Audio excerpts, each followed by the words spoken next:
আমি যখন বাড়ি থেকে বের হই তখন অনেক কিছু একসঙ্গে বেঁধে নিয়ে বের হই, অনেক কাজ। প্রথমেই আমি চলে আসছি আমার মেয়ের স্কুলে, স্কুল থেকে চলে আসছি নার্সারিতে। এবার আমার খুব মন খারাপ, কারণ ছাদে যখন যেয়ে দেখি গাছ নেই, ফুল নেই, তখন মনটা কার ভালো লাগে বলেন। সেই জন্য আমি নার্সারিতে আসছি, এবার গাঁদা ফুলের চারা নেব।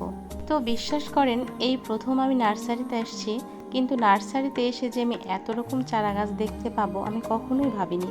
তো আমার মূল উদ্দেশ্য ছিল এই যে ছোট ছোট চারা গাছগুলো নেওয়ার গাঁদা ফুলের।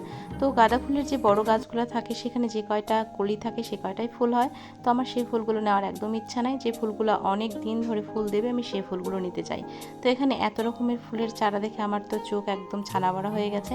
তো আমি যদিও সিদ্ধান্ত নিয়ে আসছিলাম না যে এত রকমের ফুল নেব, কারণ ফুলের গাছ নিলেই না, সেখানে অনেক রকমের টব প্রয়োজন। কিন্তু এই গাছটা একদম আনকমন, আমি চিনতে পারলাম না গাছটা। তো খুব ভালো লেগেছিল। আমি সমস্ত চারা গাছ একদম রেডি করে নিয়ে আসছি। আমি পরের ভিডিওতে দেখাবো যে আমি কি কি চারা নিয়ে আসছি আর সেই গাছগুলোতে কি কি হয়েছে। ধন্যবাদ সবাইকে।